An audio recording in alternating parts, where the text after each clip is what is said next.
Matahari baru saja naik di atas langit Mekah, menyiram kota lembah itu dengan warna keemasan yang membakar. Di antara gang-gang sempit yang diapit oleh bukit-bukit batu gersang, berdiri sebuah kediaman megah yang mencerminkan status penghuninya. Di sanalah, Hindun binti Utbah menghabiskan hari-harinya bukan sekadar sebagai seorang istri, melainkan sebagai poros kekuatan di jantung kaum Quraisy. Hindun bukanlah wanita biasa yang hanya berdiam diri di balik tirai rumah. Ia adalah putri dari Utbah bin Robi'ah, seorang tetua kaum yang dihormati karena kebijaksanaan, kekayaan, dan garis keturunannya yang murni. Sejak kecil, Hindun tumbuh dalam lingkungan yang memuja kehormatan dan harga diri.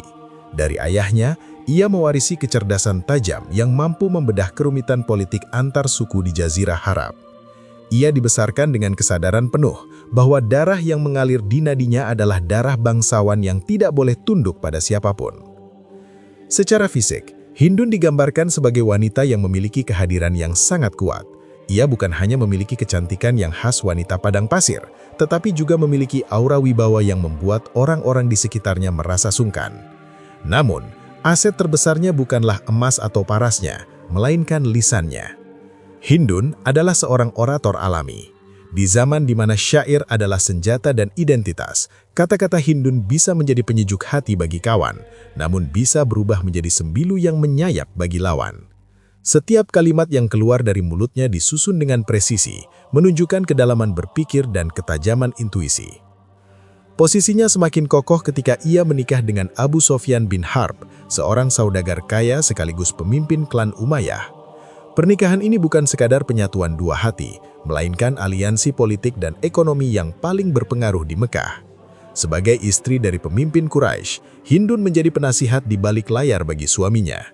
Abu Sofyan seringkali mendapati bahwa keputusan-keputusannya dipengaruhi oleh logika Hindun yang pragmatis namun kokoh. Di rumah tangga itu, Hindun adalah tiang penyangga yang tak tergoyahkan, seorang wanita yang memahami bahwa kekuasaan menuntut ketegasan, bukan kelemahan. Masyarakat Mekah mengenal Hindun sebagai sosok yang sangat bangga akan tradisi nenek moyangnya.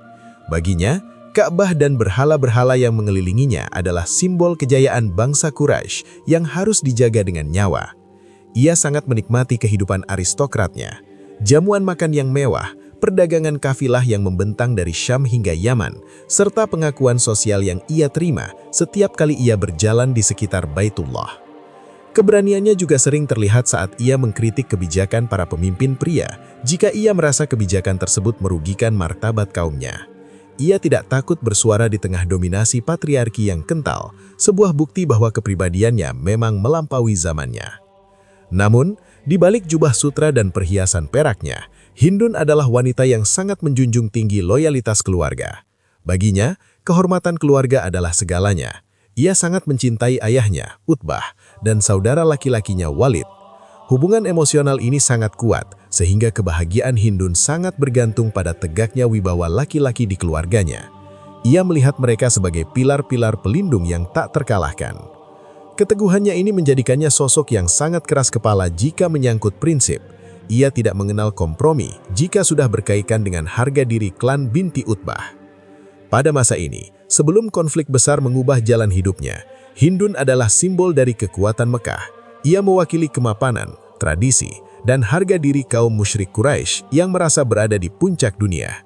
Ia hidup dalam lingkaran kenyamanan yang tampaknya mustahil untuk diruntuhkan. Setiap pagi, ia bangun dengan keyakinan bahwa tatanan sosial yang ia pimpin akan bertahan selamanya.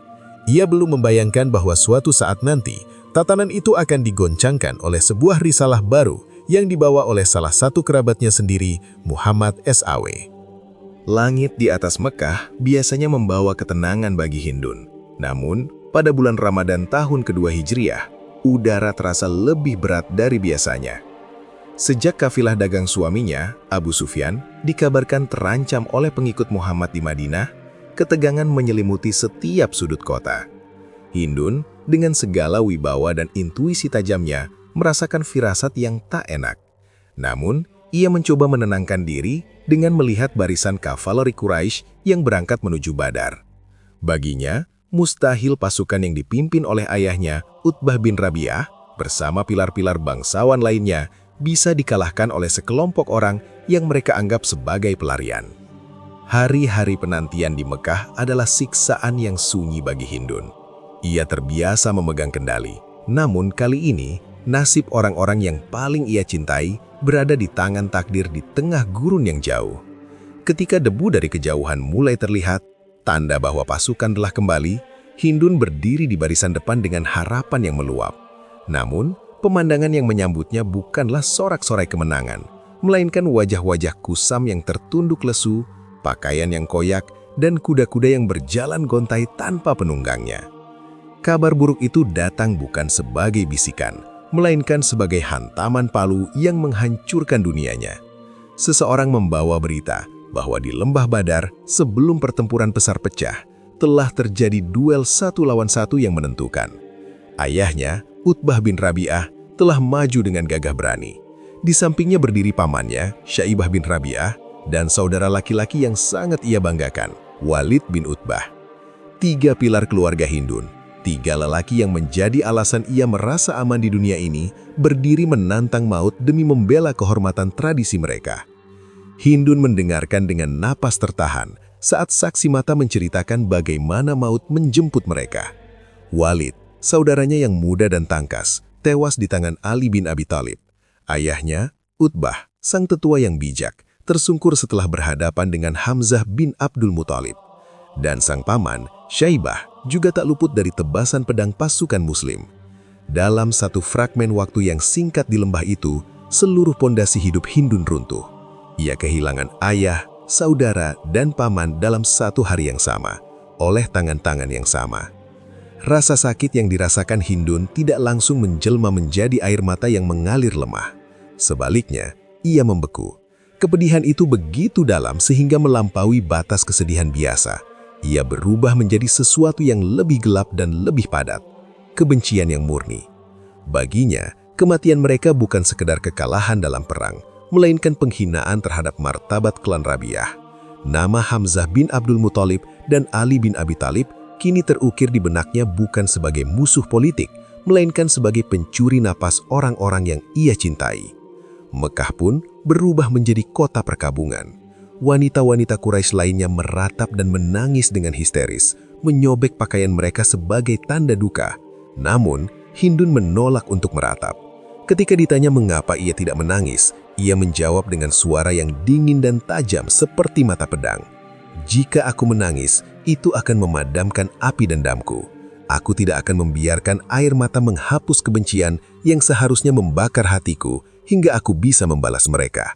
Bagi Hindun, menangis adalah tanda kelemahan, dan ia adalah putri Utbah.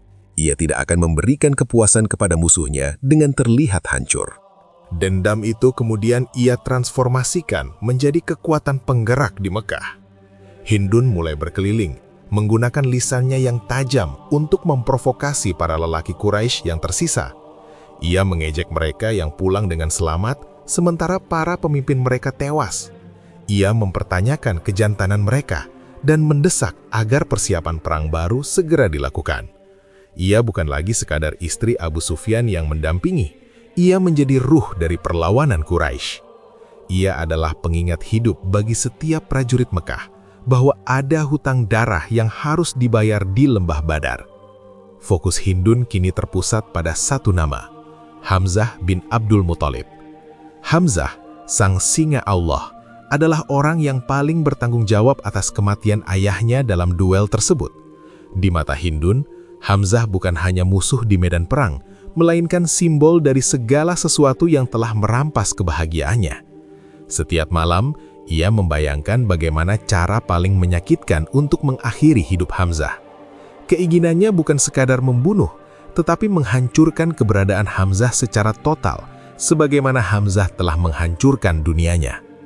Luka di Lembah Badar telah mengubah Hindun binti Utbah dari seorang bangsawan yang terhormat menjadi seorang wanita yang jiwanya hanya dipenuhi oleh bayang-bayang kematian. Kedamaian telah pergi dari hatinya, digantikan oleh obsesi tunggal yang akan membawanya pada tindakan-tindakan paling kontroversial dalam sejarah hidupnya nanti. Ia berdiri di atas bukit Mekah, menatap ke arah Madinah dengan mata yang menyala, bersumpah di bawah langit malam bahwa tanah Arab akan menyaksikan pembalasan seorang wanita yang kehilangan segalanya. Inilah masa kegelapan dalam hidup Hindun, di mana kecerdasannya digunakan untuk merancang strategi penghancuran dan keberaniannya dikerahkan untuk memupuk kebencian. Ia adalah api yang tertiup angin badar, siap membakar apapun yang menghalangi jalannya demi mencapai satu tujuan, melihat Hamzah bin Abdul Muthalib jatuh di kakinya. Waktu seakan berjalan merayap di Mekah pasca tragedi Badar. Bagi Hindun binti Utbah, setiap detik yang berlalu tanpa darah balasan adalah penghinaan yang terus-menerus menyayat harga dirinya. Ia tidak lagi peduli pada kemewahan kain sutra dari Syam atau wewangian musk yang biasa menghiasi tubuhnya. Pikirannya telah mengerucut menjadi satu titik tajam, sebuah strategi untuk menumbangkan Hamzah bin Abdul Muthalib, sang singa Allah yang telah merobohkan pilar-pilar hidupnya. Hindun menyadari bahwa dalam peperangan terbuka, Hamzah adalah sosok yang nyaris mustahil dikalahkan dengan pedang 1 lawan 1. Maka ia membutuhkan sesuatu yang lebih licin, lebih sunyi, dan lebih mematikan. Di sudut-sudut kota yang tersembunyi, Hindun mulai mencari instrumen yang tepat untuk ambisinya. Namanya tidak muncul dalam hiruk-pikuk diskusi para panglima pria di Darun Nadwah, melainkan dalam bisikan-bisikan di pasar budak dan kem-kem latihan. Hingga akhirnya, matanya tertuju pada seorang budak asal Ethiopia milik Jubair bin Mut'im. Namanya adalah Wahsy bin Harb. Wahsy bukanlah petarung garis depan yang mengandalkan otot dada atau keberanian buta, melainkan seorang ahli tombak yang presisinya melegenda. Konon, jika Wahsy telah membidik sasarannya dengan tombak pendeknya, maut sudah berada di depan pintu sebelum targetnya sempat berkedip. Pertemuan antara Hindun dan Wahsy adalah pertemuan antara ambisi yang membara dan harapan akan kebebasan yang haus. Hindun mengundang Wahsy ke sebuah tempat yang jauh dari keramaian, di mana bayang-bayang malam menyembunyikan rencana hitam yang tengah disusun. Di hadapan budak itu, Hindun berdiri dengan sisa-sisa wibawa kebangsawanannya yang kini bercampur dengan aura dingin yang mencekam. Ia tidak berbicara dengan nada memerintah layaknya majikan kepada budak rendahan, melainkan dengan nada negosiator yang menawarkan dunia demi sebuah nyawa. Wahsy, suaranya tenang namun mengandung getaran yang sanggup menggetarkan nyali. Aku tahu kemampuanmu. Aku tahu tombakmu tidak pernah meleset dari sasaran. Dan aku tahu, sebagai seorang budak, jantungmu merindukan sesuatu yang tidak bisa dibeli dengan upah biasa, kemerdekaan. Hindun memahami psikologi manusia dengan sangat baik. Ia tahu bahwa emas saja mungkin tidak cukup untuk membuat seseorang berani menghadapi Hamzah bin Abdul Muthalib, pria yang keberaniannya ditakuti oleh seantero Arab. Maka ia menawarkan harga yang paling mahal bagi seorang budak.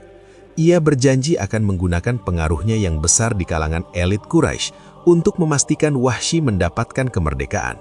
Tidak hanya itu, ia melepas satu persatu perhiasan emas dan mutiara yang melingkar di leher dan lengannya, menunjukkan kilauan harta yang bisa menjadi milik Wahsy jika tugas tuntas. "Bunuhlah Hamzah untuk membalas kematian ayahku Utbah," bisik Hindun. Matanya menatap tajam ke arah Wahsy, seolah ingin mentransfer seluruh kebenciannya ke dalam jiwa budak itu.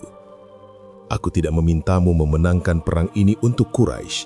Aku tidak memintamu menebas leher setiap muslim. Aku hanya meminta satu nyawa. Bidiklah Hamzah. Pastikan tombakmu menembus dadanya, sebagaimana ia menembus jantung ayahku. Jika kau berhasil, kau akan berjalan di jalanan Mekah sebagai pria merdeka, dan harta ini hanyalah awal dari kekayaanmu." Wahsy, yang awalnya merasa ragu karena menyadari betapa berbahayanya sosok Hamzah, mulai tergiur oleh tawaran yang terlalu indah untuk ditolak. Bagi Wahsy, ini bukan tentang ideologi atau pembelaan terhadap berhala. Ini adalah transaksi untuk mengubah nasibnya dari seorang hamba menjadi manusia yang berdaulat. Hindun melihat kilatan tekad itu di mata Wahsy, dan ia tahu bahwa perjanjian gelap ini telah terkunci. Sepanjang malam-malam menuju keberangkatan pasukan Quraisy ke medan Uhud, Hindun tidak membiarkan Wahsy lupa akan tugasnya. Setiap kali mereka berpapasan, Hindun akan memberikan tatapan yang mengingatkan pada janji tersebut. Ia seringkali berbisik, "Wahai Abu Dasma, julukan Wahsy. Sembuhkanlah sakit hatiku dan aku akan membebaskanmu.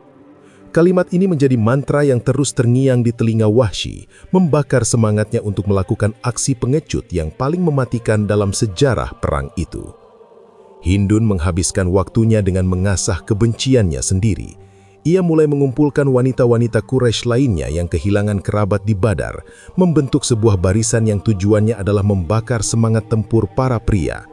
Namun di balik itu semua, fokus utamanya tetap pada Wahsy.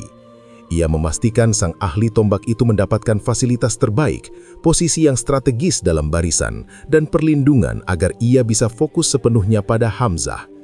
Hindun bertindak seperti seorang sutradara yang sedang menyusun adegan kematian tragis bagi musuh bebuyutannya.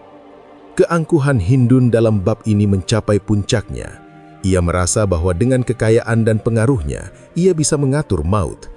Ia percaya bahwa keadilan versinya, yaitu darah dibayar darah, bisa dibeli. Perjanjian gelap dengan Wahsy adalah bukti betapa jauh seseorang bisa pergi ketika hatinya diracuni oleh dendam yang tak kunjung padam.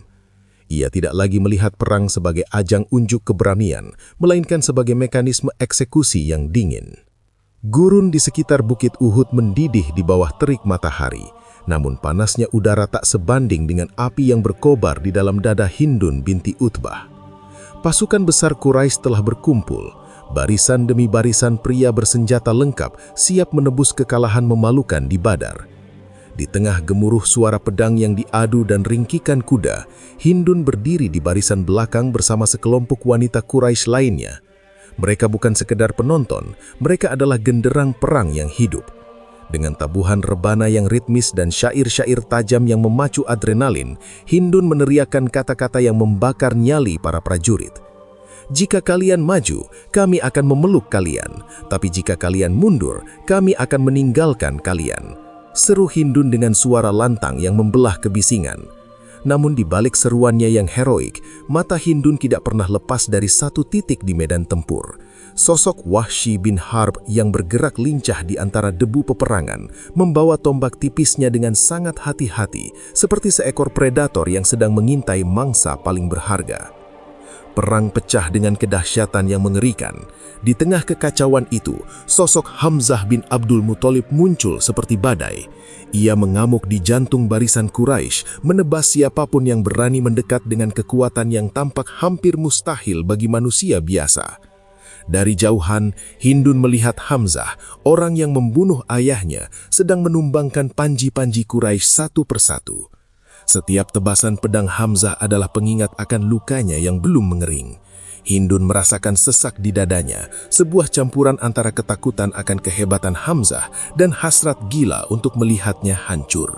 Sementara itu, Wahsy bergerak seperti bayangan di balik batu-batu besar. Ia tidak terlibat dalam bentrokan pedang. Ia hanya menunggu momen. Ketika Hamzah sedang sibuk memukul mundur serangan dari prajurit lain, ia sedikit kehilangan keseimbangan karena permukaan tanah yang tidak rata. Di detik yang sangat singkat itulah, Wahsy membidik. Dengan satu gerakan yang terlatih selama bertahun-tahun, tombak pendek itu melesat, membelah udara dengan suara desing yang hampir tak terdengar, dan menembus bagian bawah perut Hamzah hingga tembus ke belakang. Dunia seolah melambat di mata Hindun. Ia melihat sang singa Allah terhuyung, mencoba bangkit dengan sisa-sisa kekuatannya yang legendaris. Namun akhirnya, raga perkasa itu rubuh menghantam pasir Uhud yang panas. Hamzah bin Abdul Muthalib telah gugur.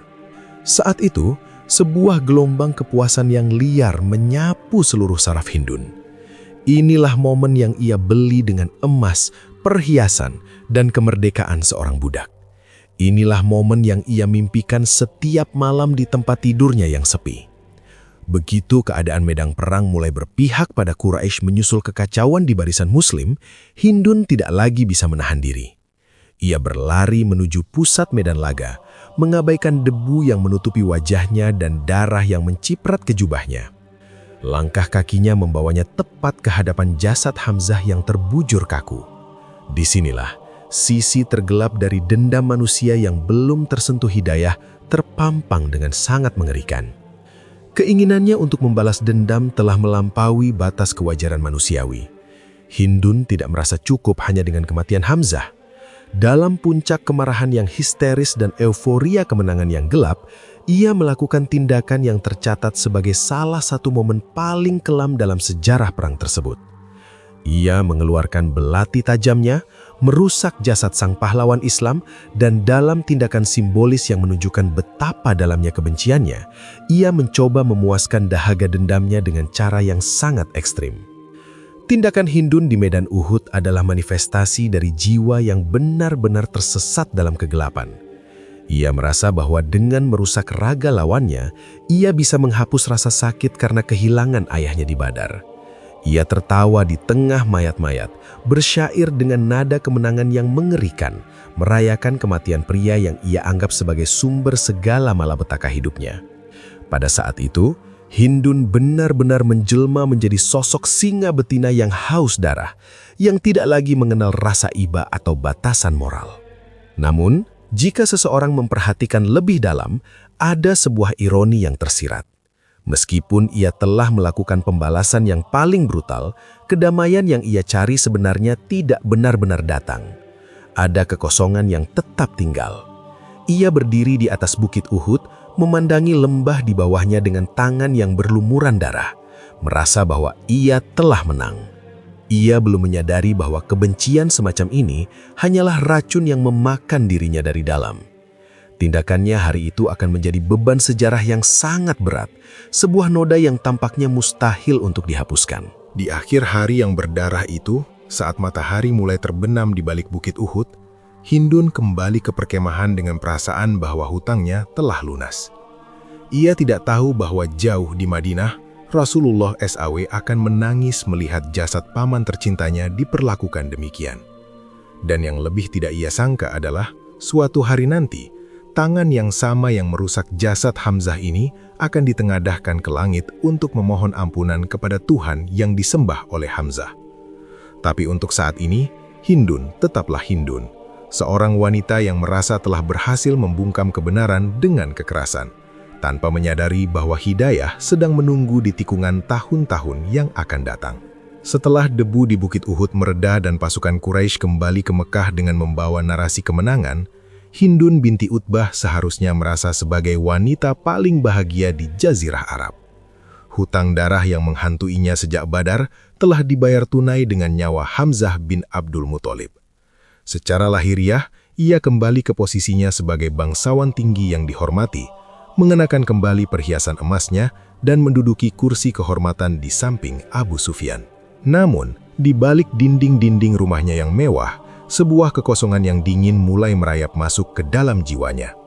Ternyata, dendam adalah api yang aneh. Ia membakar hebat saat berkobar, namun meninggalkan abu yang menyesakkan saat padam. Hindun mendapati bahwa kematian Hamzah tidak menghidupkan kembali ayahnya Utbah. Tindakan brutalnya di medan perang yang awalnya ia anggap sebagai puncak keberanian, mulai membayanginya sebagai ingatan yang tidak memberi rasa tenang. Ia telah memuaskan amarahnya, tetapi ia tidak menemukan kedamaian yang ia bayangkan. Justru di tahun-tahun setelah Uhud, kegelisahan batin Hindun mulai tumbuh seiring dengan berubahnya arah angin sejarah di sekelilingnya. Mekah tetaplah Mekah, dengan berhala-berhalanya dan tradisi kunonya. Namun, ada sesuatu yang berbeda. Berita-berita dari Madinah terus mengalir masuk, membawa kabar yang tidak masuk akal bagi logika aristokrat seperti Hindun. Meskipun umat muslim telah kehilangan banyak pahlawan di Uhud, Islam justru semakin mengakar dan meluas. Hindun, dengan kecerdasannya yang tajam, mulai mengamati fenomena ini dengan seksama. Ia melihat bagaimana kabilah-kabilah Arab yang dulunya liar dan saling berperang, kini bersatu di bawah satu panji dengan loyalitas yang melampaui ikatan darah. Sesuatu yang belum pernah bisa dicapai oleh Quraisy dengan segala kekayaannya. Yang paling mengusik pikiran Hindun adalah laporan mengenai karakter pria yang paling ia benci, Muhammad SAW. Ia mendengar bagaimana Nabi Muhammad bereaksi saat melihat jasad Hamzah yang telah ia rusak. Ia mengharapkan sebuah kemarahan yang membabi buta atau kutukan yang menghancurkan. Namun yang ia dengar adalah tentang kesedihan yang mendalam dan ketabahan yang luar biasa. Ia mendengar bahwa Muhammad SAW meski memiliki kekuatan untuk membalas, tetap mengajarkan kasih sayang dan keadilan. Bagi Hindun yang dibesarkan dalam budaya darah dibayar darah, konsep pengampunan dan kemuliaan budi pekerti di tengah penderitaan adalah sebuah misteri yang mulai meretakkan keyakinannya pada sistem nilai lama. Kegelisahan ini semakin memuncak saat terjadi perjanjian Hudaybiyah. Hindun menyaksikan bagaimana para pemimpin Quraisy, termasuk suaminya, mulai merasa terdesak secara diplomatik. Ia melihat umat Muslim datang untuk melakukan umroh beberapa tahun kemudian. Dari atas bukit-bukit Mekah, ia memperhatikan barisan kaum muslimin yang melakukan tawaf. Tidak ada kekacauan, tidak ada kesombongan. Yang ada hanyalah ketundukan yang khusyuk kepada satu Tuhan. Hindun melihat wajah-wajah yang dulunya adalah tetangganya, kini tampak memiliki cahaya batin yang tidak ia temukan pada wajah-wajah para penyembah Lata dan Uzza. Di dalam rumahnya, dialog antara Hindun dan Abu Sufyan mulai berubah warna. Mereka tidak lagi hanya membicarakan strategi perang, melainkan mulai mempertanyakan masa depan. Hindun seringkali terdiam, merenungkan kebenaran di balik syair-syair yang dibawakan oleh agama baru itu. Ia melihat Islam bukan lagi sebagai ancaman eksternal, melainkan sebagai sebuah kebenaran yang perlahan-lahan meruntuhkan argumen-argumen kuno yang selama ini ia pertahankan. Keberaniannya yang dulu digunakan untuk memprovokasi perang, kini perlahan berubah menjadi keberanian untuk mempertanyakan diri sendiri. Mengapa mereka begitu kuat? Pertanyaan itu seringkali muncul dalam benaknya. Ia melihat para sahabat Nabi lebih mencintai Muhammad daripada anak dan istri mereka sendiri. Ia melihat Bilal bin Rabah, mantan budak yang dulu mereka siksa, kini berdiri dengan penuh martabat. Semua ini menghantam ego Hindun sebagai seorang bangsawan. Ia mulai menyadari bahwa kemuliaan sejati ternyata bukan berasal dari garis keturunan atau tumpukan emas, melainkan dari sesuatu yang lebih tinggi yang dimiliki oleh kaum muslimin. Selama masa ini, Hindun mengalami pergulatan batin yang sangat hebat. Di satu sisi, ia masih merasa terikat oleh sejarah kelamnya di Uhud. Rasa malu dan takut akan penolakan jika ia mendekat pada Islam. Di sisi lain, hatinya mulai mengakui bahwa berhala-berhala batu di Ka'bah tidak bisa memberikan jawaban atas kegelisahan jiwanya. Ia terjebak di antara dua dunia. Dunia lama yang mulai runtuh dan dunia baru yang tampak begitu murni namun terasa jauh karena dosa-dosanya di masa lalu. Tahun-tahun kegelisahan ini adalah fase pembersihan bagi Hindun. Tanpa ia sadari, kebenciannya yang dulu padat mulai mencair menjadi rasa ingin tahu, dan rasa ingin tahunya perlahan berubah menjadi kekaguman yang tersembunyi. Ia mulai melihat bahwa Muhammad SAW bukan sekadar pemimpin politik, melainkan pembawa risalah yang mampu mengubah hati manusia yang paling keras sekalipun.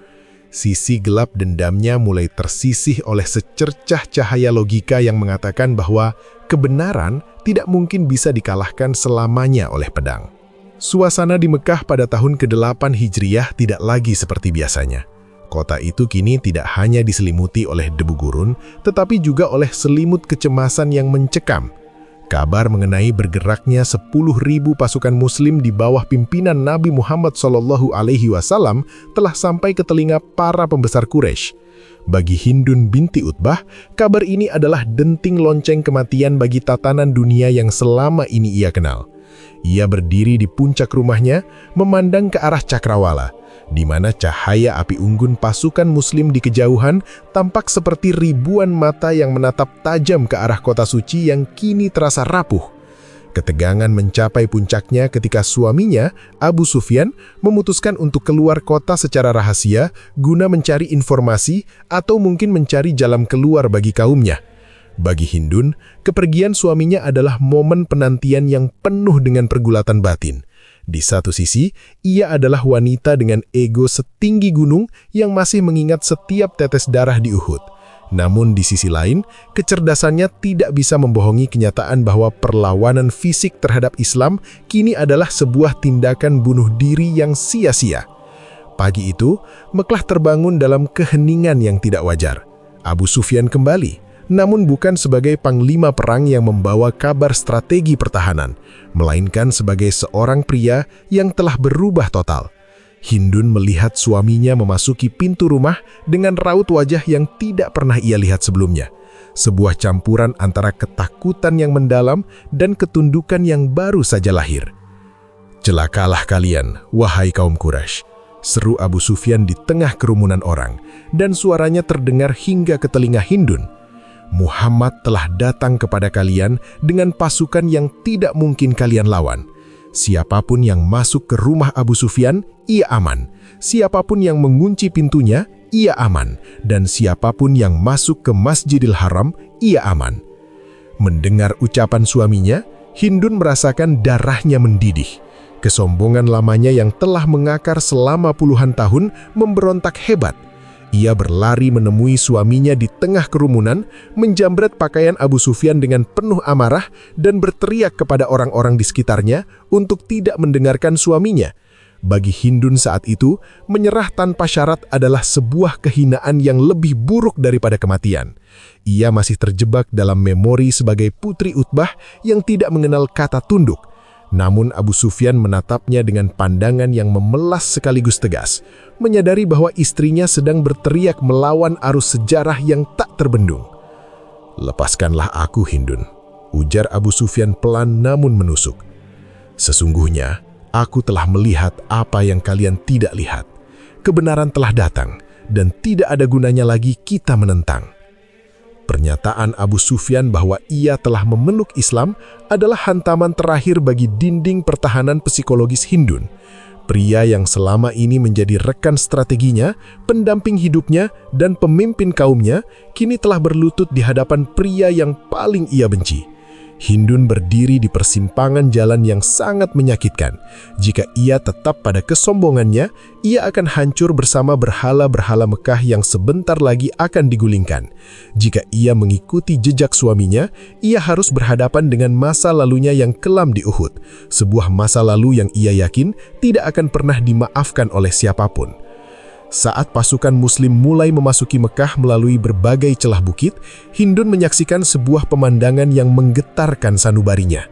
Tidak ada pembantaian, tidak ada penjarahan, tidak ada ceritan wanita yang ketakutan sebagaimana yang biasa terjadi dalam penaklukan kota-kota Arab di masa itu. Pasukan itu masuk dengan kepala tertunduk, melantunkan kalimat-kalimat pengagungan kepada Tuhan, dipimpin oleh seorang pria yang dulu mereka usir dan coba mereka bunuh berkali-kali. Dari balik tirai rumahnya, Hindun memperhatikan bagaimana Muhammad SAW memerintahkan penghancuran berhala-berhala di sekitar Ka'bah. Satu persatu simbol yang selama ini ia puja jatuh berantakan menjadi debu. Namun anehnya, langit tidak runtuh dan bumi tidak menelan mereka. Justru yang ia rasakan adalah aura kedamaian yang aneh yang mulai menyusup ke sela-sela ketakutannya. Ia melihat bagaimana Nabi Muhammad SAW memberikan pengampunan umum kepada penduduk Mekah, termasuk kepada mereka yang dulu sangat keras memusuhi Islam. Di saat itulah, logika Hindun mulai bekerja melampaui emosinya. Ia menyadari bahwa jika Muhammad adalah seorang raja biasa yang haus kekuasaan, Mekah pasti sudah menjadi lautan darah hari itu. Namun, keagungan akhlak yang ia saksikan adalah sesuatu yang melampaui batas kemanusiaan biasa. Ini bukan sekedar kemenangan militer, ini adalah kemenangan kebenaran atas kepalsuan. Hindun mulai menyadari bahwa berhala-berhala yang ia bela selama ini hanyalah benda mati yang tidak bisa menolong dirinya sendiri, apalagi menolong kaum Quraisy. Kegelisahan Hindun kini beralih dari ketakutan akan kematian menjadi ketakutan akan penolakan. Ia adalah wanita yang merusak jasad paman Nabi. Bagaimana mungkin ia bisa mengharap ampunan? Persimpangan jalan ini begitu menyiksa. Ia merasa seperti debu di tengah badai, terombang-ambing antara identitas lamanya sebagai penguasa Mekah dan kenyataan baru sebagai orang yang tak berdaya di hadapan kebenaran Islam. Sepanjang malam setelah pembebasan itu, Hindun tidak bisa memejamkan mata. Ia mendengar suara azan Bilal bin Rabah berkumandang dari atas Ka'bah. Suara yang dulu ia remehkan kini menggetarkan relung hatinya yang paling dalam. Ia melihat suaminya melaksanakan sholat, dan ia melihat wajah Mekah mulai bersinar dengan cahaya baru. Di dalam kamar yang gelap, Hindun binti Utbah mulai menanggalkan satu demi satu lapisan kesombongannya. Ia mulai memahami bahwa untuk menyelamatkan dirinya, ia tidak butuh lagi belati atau emas, melainkan ia butuh keberanian untuk mengakui kesalahan dan bersimpuh memohon hidayah. Mekah telah benar-benar berubah warna. Panji-panji Islam kini berkibar di atas kota lembah itu, membawa ketenangan yang tak pernah dibayangkan sebelumnya. Di tengah suasana penaklukan yang damai itu, Hindun binti Utbah merasa dirinya adalah orang yang paling terasing. Jika penduduk Mekah lainnya bisa bernafas lega dengan jaminan keamanan dari Nabi Muhammad SAW, Hindun justru merasa seolah-olah tanah yang ia pijak semakin menyempit. Dosa masa lalunya di Bukit Uhud terus membayangi, menyeret nuraninya ke dalam jurang ketakutan dan rasa malu yang sangat mendalam. Namun, hidayah bukanlah sesuatu yang datang dengan lembut bagi wanita sekuat Hindun. Ia datang melalui pergulatan logika yang akhirnya menaklukkan kesombongan. Keyakinan Hindun benar-benar runtuh ketika ia melihat bagaimana suaminya, Abu Sufyan, diperlakukan dengan penuh martabat oleh Nabi. Ia mulai menyadari bahwa penolakan lebih lanjut hanya akan membawanya pada kehampaan. Maka, dengan tekad yang bulat namun hati yang gemetar, Hindun memutuskan untuk bergabung dengan serombongan wanita Quraisy yang hendak menyatakan kesetiaan atau bayat kepada Rasulullah SAW. Agar tidak segera dikenali, ia mengenakan cadar yang sangat rapat, menutupi wajahnya yang selama ini dikenal sebagai simbol keangkuhan Mekah. Ia melangkah di antara kerumunan wanita, menyembunyikan identitasnya bukan karena pengecut, melainkan karena ia belum siap berhadapan langsung dengan mata pria yang pamannya telah ia lukai secara keji. Pertemuan itu terjadi di Bukit Safa. Rasulullah Muhammad SAW duduk di sana, dikelilingi oleh para sahabat, menerima sumpah setia dari penduduk kota yang baru saja dibebaskan. Ketika giliran rombongan wanita tiba, Nabi mulai mendiktekan syarat-syarat baiat yang bersumber dari perintah Tuhan. Tidak menyekutukan Allah, tidak mencuri, tidak berzina, dan tidak membunuh anak-anak. Disinilah kecerdasan dan ketajaman lisan Hindun yang legendaris kembali muncul, meski ia berada dalam posisi yang terdesak. Saat Nabi berkata, "Kalian jangan menyekutukan Allah dengan sesuatu pun," Hindun menjawab dari balik cadarnya dengan suara yang masih menyimpan sisa-sisa wibawa kebangsalanan. "Engkau mengambil sumpah dari kami yang tidak engkau ambil dari kaum laki-laki, namun kami akan memenuhinya." Nabi kemudian melanjutkan, "Dan janganlah kalian mencuri." Mendengar ini, Hindun tidak bisa menahan diri untuk memberikan pembelaan diri yang diplomatis. Ia memikirkan suaminya yang sangat hemat dalam urusan harta. "Wahai Rasulullah, sesungguhnya Abu Sufyan adalah pria yang sangat pelit. Bolehkah aku mengambil sedikit dari hartanya untuk mencukupi kebutuhan keluargaku tanpa sepengetahuannya?" Nabi yang menyadari kecerdasan di balik pertanyaan itu tersenyum tipis dan menjawab, "Ambillah secukupnya untukmu dan anak-anakmu dengan cara yang baik." Dialog terus berlanjut hingga Nabi sampai pada poin, "Dan janganlah kalian membunuh anak-anak kalian." Mendengar syarat ini, Hindun mengeluarkan kalimat yang sangat tajam sekaligus menyedihkan, yang mencerminkan realitas perang yang baru saja mereka lalui. "Kami telah membesarkan mereka sejak kecil, namun kalian telah membunuh mereka di Perang Badar setelah mereka dewasa. Maka engkau dan mereka lebih tahu tentang hal itu." Kata-kata Hindun sempat membuat Umar bin Khattab yang berdiri di dekat Nabi tertawa karena ketajaman argumen wanita itu. Namun, suasana berubah seketika ketika Nabi sampai pada poin tentang kesetiaan total. Hindun menyadari bahwa ia tidak bisa terus bersembunyi di balik cadar dan kata-kata kiasan. Keberanian yang dulu ia gunakan untuk memprovokasi perang, kini ia gunakan untuk mengakui kebenaran. Ia menarik napas panjang, mengumpulkan sisa martabatnya, dan membuka cadarnya di hadapan Rasulullah SAW. "Wahai Rasulullah," suaranya kini bergetar oleh emosi yang nyata, bukan lagi oleh retorika. "Aku adalah Hindun binti Utbah. Maafkanlah masa laluku, dan semoga Allah memaafkanmu." Keheningan sejenak menyelimuti tempat itu. Inilah wanita yang paling bertanggung jawab atas pemandangan mengerikan di Uhud. Inilah wanita yang secara terang-terangan menunjukkan kebencian paling ekstrim kepada Islam. Para sahabat menahan napas, menanti reaksi dari sang Nabi. Namun, Muhammad SAW, sang pembawa rahmat bagi semesta alam, tidak menunjukkan kebencian atau keinginan untuk membalas dendam.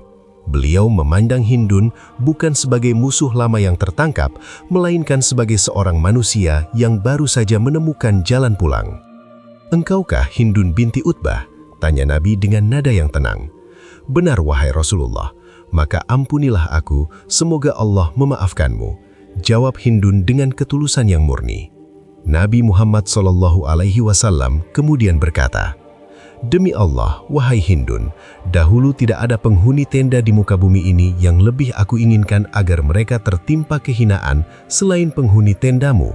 Namun sekarang, tidak ada penghuni tenda di muka bumi ini yang lebih aku inginkan agar mereka mendapatkan kemuliaan selain penghuni tendamu." Kalimat itu meruntuhkan sisa-sisa dinding es di hati Hindun. Pengampunan yang begitu agung yang diberikan tepat di hadapan orang yang paling ia sakiti menjadi titik balik total dalam hidupnya. Hindun menyadari bahwa ia selama ini tidak sedang melawan seorang musuh politik, melainkan sedang melawan cahaya keilahian yang tak terbendung oleh dendam manusia. Di hadapan Nabi, Hindun menyatakan keislamannya dengan sepenuh hati. Ia melepaskan beban berat yang selama bertahun-tahun menghimpit dadanya. Momen baiat ini menjadi salah satu fragmen paling dramatis dalam sejarah Fathu Makkah. Ia menunjukkan bahwa dalam Islam, pintu pengampunan selalu lebih lebar daripada luasnya kesalahan masa lalu. Hindun binti Utbah, sang singa betina Quraisy, turun dari Bukit Sofa sebagai pribadi yang baru. Ia pulang ke rumahnya dan tindakan pertamanya adalah menghancurkan berhala pribadi di rumahnya dengan kapak sambil berseru, "Dahulu kami tertipu olehmu." Beberapa tahun telah berlalu sejak hari yang mengharukan di Bukit Syafa. Hindun binti Utbah kini bukan lagi sosok yang dikenal karena jubah sutranya di pasar Mekah atau lisan tajamnya yang memprovokasi permusuhan. Transformasi batinnya telah mencapai kematangan yang sempurna. Jika dahulu ia adalah api yang membakar untuk menghancurkan, kini ia adalah cahaya yang berkobar untuk menjaga. Ujian sesungguhnya bagi keimanan dan keberanian baru Hindun datang pada tahun ke-13 Hijriah di sebuah lembah bernama Yarmuk, di mana masa depan Islam di tanah Syam sedang dipertaruhkan melawan raksasa dunia, Kekaisaran Romawi Timur, Bizantium. Perang Yarmuk bukanlah pertempuran kecil antar suku yang biasa Hindun saksikan di masa mudanya. Ini adalah konfrontasi kolosal. Di hadapan pasukan Muslim yang jumlahnya terbatas, membentang lautan prajurit Romawi yang bersenjata lengkap, terorganisir, dan memiliki cadangan logistik yang tak habis-habisnya. Suasana di perkemahan Muslim terasa tegang. Kekuatan lawan yang berkali-kali lipat sempat menggetarkan hati beberapa prajurit. Namun, di barisan belakang, di antara tenda-tenda para wanita, Hindun binti Utbah berdiri dengan tegak. Ia tidak lagi memegang rebana untuk meratapi kematian ayahnya, melainkan memegang tongkat dan keberanian untuk menjaga kehormatan agamanya. Dalam pertempuran yang berlangsung selama 6 hari itu, ada momen-momen kritis di mana barisan Muslim mulai terdesak oleh hujan panah dan hantaman kavaleri berat Romawi. Pada satu titik, tekanan musuh begitu hebat sehingga sebagian pasukan Muslim mulai mundur dari garis depan menuju perkemahan. Inilah saat di mana Hindun binti Utbah menunjukkan bahwa karakter singa betina dalam dirinya tidak pernah hilang. Ia hanya telah menemukan jalan yang benar. Melihat para pria mulai goyah, Hindun tidak diam berpangku tangan. Bersama sekelompok wanita perkasa lainnya seperti Asma binti Abu Bakar dan Juwairiyah binti Abu Sufyan, Hindun menghadang pasukan yang mundur tersebut. Dengan suara yang menggelegar, suara yang dulu sanggup menggerakkan seluruh Mekah, ia meneriaki para prajurit dengan kalimat-kalimat yang membakar rasa malu dan harga diri mereka. "Kemana kalian hendak lari?" teriak Hindun sambil menghunuskan tongkat kayunya. "Apakah kalian akan meninggalkan istri-istri kalian untuk ditawan oleh orang-orang Romawi yang tak beriman itu? Kembalilah ke medan laga, buktikan bahwa kalian adalah pembela Rasulullah." Hindun tidak hanya berteriak, ia mengambil tindakan fisik yang drastis. Ia memerintahkan para wanita untuk melempar batu ke arah kuda-kuda prajurit Muslim yang mencoba mundur agar mereka berbalik arah. Ia bahkan dikabarkan mengambil tiang tenda dan ikut memukul mundur musuh yang mencoba menembus area perkemahan wanita. Bagi para prajurit pria, melihat seorang wanita bangsawan seperti Hindun yang kini sudah tidak lagi muda, namun tetap memiliki semangat yang meledak-ledak adalah sebuah tamparan keras bagi keberanian mereka. "Wahai kaum muslimin," seru Hindun di tengah kecamuk debu Yarmuk, "kalian adalah pembawa risalah langit. Jangan biarkan dunia ini merenggut martabat kalian. Majulah, atau biarkan kami para wanita yang maju menggantikan pedang-pedang kalian." Provokasi Hindun di Yarmuk memiliki esensi yang sangat berbeda dengan provokasinya di Uhud. Jika di Uhud ia bergerak atas dasar dendam pribadi dan kesombongan klan, di Yarmuk ia bergerak atas dasar loyalitas kepada Allah dan Rasul-Nya. Ia memahami bahwa jika Yarmuk jatuh, maka cahaya Islam yang baru saja ia peluk akan terancam padam. Keberaniannya kini tidak lagi mengandung kegelapan, melainkan kemurnian seorang pejuang yang telah menemukan tujuan hidup yang sejati. Efek dari kepemimpinan Hindun di barisan belakang sangat luar biasa. Para prajurit yang tadinya ragu kembali memacu kuda mereka dengan semangat baru. Mereka merasa lebih baik mati di hadapan pedang Romawi daripada harus menanggung malu berhadapan dengan murka Hindun dan para wanita di perkemahan. Hindun terus bergerak di antara barisan, memberikan minum bagi yang haus, merawat yang terluka, namun tetap menjaga matanya tetap tajam mengawasi garis pertahanan. Ia menjadi ruh yang menyatukan kembali kepingan-kepingan keberanian yang sempat retak. Pertempuran Yarmuk akhirnya berakhir dengan kemenangan gemilang bagi umat Muslim, sebuah kemenangan yang mengubah peta sejarah dunia selamanya. Di akhir perang, sosok Hindun berdiri di tengah reruntuhan medan laga dengan wajah yang dipenuhi debu dan peluh, namun matanya memancarkan kedamaian yang mendalam. Ia telah membuktikan bahwa keislamannya bukan sekedar ucapan di bibir atau formalitas setelah kekalahan di Mekah. Ia telah mempertaruhkan nyawanya, martabatnya, dan seluruh tenaganya untuk membela Panji yang dulu sangat ia benci. Di Yarmuk, Hindun binti Utbah berhasil menebus sejarahnya sendiri. Jika dulu ia adalah simbol perlawanan wanita terhadap Islam, kini ia diakui sebagai salah satu pahlawan wanita Islam yang paling gigih. Ia menunjukkan bahwa kekuatan karakter seorang wanita, jika diarahkan pada kebenaran, mampu mengubah jalannya sebuah pertempuran besar. Ia tidak lagi dilihat sebagai istri Abu Sufyan yang pendendam, melainkan sebagai mujahidah yang teduh, yang keberaniannya diakui bahkan oleh para panglima perang seperti Khalid bin Walid. Transformasi total ini memberikan pelajaran penting bagi siapapun yang menyaksikan perjalanan hidupnya, bahwa masa lalu yang kelam tidak pernah menutup kemungkinan bagi masa depan yang mulia.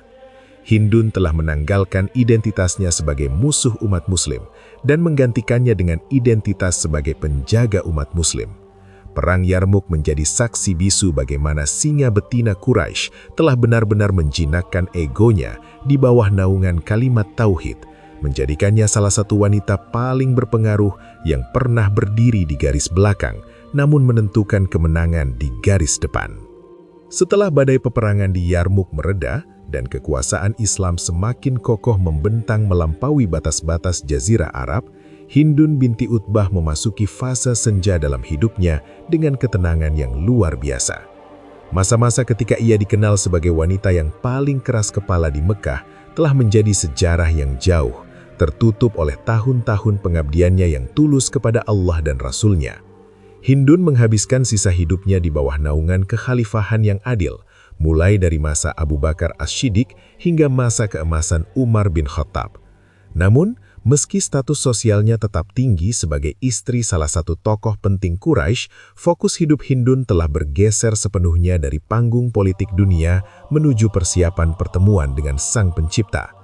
Kehidupan sehari-hari di masa tuanya mencerminkan transformasi spiritual yang sangat mendalam. Ia tidak lagi mengejar pengaruh melalui intrik atau lisan yang tajam untuk menjatuhkan lawan. Sebaliknya, lisannya yang dulu legendaris kini lebih banyak digunakan untuk melantunkan ayat-ayat Al-Quran dan berzikir. Ia menjadi salah satu sosok wanita senior di Madinah yang sangat dihormati. Bahkan Khalifah Umar bin Khattab, yang dikenal sebagai pemimpin yang sangat tegas dan berwibawa, menaruh rasa hormat yang besar kepada Hindun. Umar melihat dalam diri Hindun sebuah contoh nyata tentang bagaimana kekuatan hidayah mampu mengubah sebuah karakter yang paling keras sekalipun menjadi lembut dalam ketaatan. Di rumahnya yang tenang, Hindun sering merenungkan perjalanan hidupnya. Ia tidak pernah mencoba menghapus ingatan tentang masa lalunya di Badar atau Uhud. Ia justru menjadikannya sebagai pengingat akan besarnya rahmat Tuhan. Bagi Hindun, rasa malu atas tindakannya terhadap Hamzah bin Abdul Muthalib adalah cambuk yang terus mendorongnya untuk meningkatkan kualitas ibadahnya. Ia memahami betul bahwa pengampunan yang ia terima dari Rasulullah SAW adalah sebuah hutang syukur yang hanya bisa dibayar dengan kesetiaan total hingga akhir hayat. Ia menjadi teladan bagi para wanita muslimah lainnya dalam hal keteguhan prinsip dan semangat untuk terus memperbaiki diri tanpa terjebak dalam keputusasaan akibat dosa masa lalu. Pesan moral yang paling kuat dari akhir hayat Hindun adalah tentang keterbukaan pintu taubat. Dalam sejarah manusia, jarang sekali ditemukan tokoh yang memiliki titik awal yang begitu gelap, namun berhasil mencapai garis finish yang begitu bercahaya. Hindun membuktikan bahwa manusia tidak ditentukan oleh awal ceritanya, melainkan oleh bagaimana ia memilih untuk mengakhiri ceritanya. Ia sering berbagi kebijaksanaan dengan generasi muda Muslim, menekankan bahwa Allah adalah Maha Pengampun dan bahwa setiap jiwa memiliki kesempatan untuk lahir kembali dalam kebenaran selama nafas masih dikandung badan. Memasuki masa-masa akhir hidupnya pada masa kekhalifahan Umar bin Khattab, Hindun menyaksikan putra-putranya tumbuh menjadi pilar-pilar penting dalam pemerintahan Islam. Salah satu putranya, Muawiyah bin Abu Sufyan, mulai menabaki karir kepemimpinan yang gemilang di Syam. Namun, bagi Hindun, kebanggaan terbesarnya bukan lagi pada jabatan atau kekuasaan anak-anaknya, melainkan pada kenyataan bahwa mereka semua hidup dalam cahaya Islam. Ia telah berhasil mewariskan sesuatu yang jauh lebih berharga daripada harta benda atau garis keturunan bangsawan, yaitu iman yang kokoh. Saat kesehatan Hindun mulai menurun, ia menghadapinya dengan martabat seorang pejuang. Tidak ada ketakutan akan kematian yang menghantuinya sebagaimana ketakutan yang ia rasakan saat Fathu Makkah. Kematian baginya adalah jembatan untuk bertemu kembali dengan Rasulullah SAW dan para sahabat yang telah mendahuluinya, serta kesempatan untuk memohon ampunan secara langsung di hadapan Tuhan semesta alam. Ia wafat dengan tenang di Mekah, kota yang menjadi saksi bisu atas segala pergulatan hidupnya, dari puncak kekafiran hingga puncak keimanan. Kematian Hindun binti Utbah meninggalkan jejak yang tak terhapuskan dalam memori umat. Para sahabat yang dulu sempat membencinya karena peristiwa Uhud, kini berdiri menyalatkan jenazahnya dengan rasa persaudaraan yang murni. Mereka tidak lagi melihatnya sebagai wanita yang merusak jasad paman Nabi, melainkan sebagai saudari seiman yang telah membuktikan loyalitasnya di medan Yarmuk dan dalam ibadah-ibadah sunyinya. Pengampunan Tuhan telah benar-benar menyelimutinya, menghapus segala noda hitam yang pernah ia torehkan dalam lembaran sejarah. Hingga hari ini, nama Hindun binti Utbah diingat bukan untuk dihujat, melainkan untuk dipelajari. Kisahnya adalah tentang keberanian untuk berubah, kekuatan untuk mengakui kesalahan, dan keteguhan untuk bertahan dalam kebenaran setelah menemukannya. Ia menutup usia sebagai seorang wanita yang mulia, meninggalkan warisan sejarah yang mengajarkan kita semua bahwa seburuk apapun masa lalu seseorang, ia selalu memiliki hak untuk merajut akhir hayat yang indah di bawah naungan ampunan ilahi.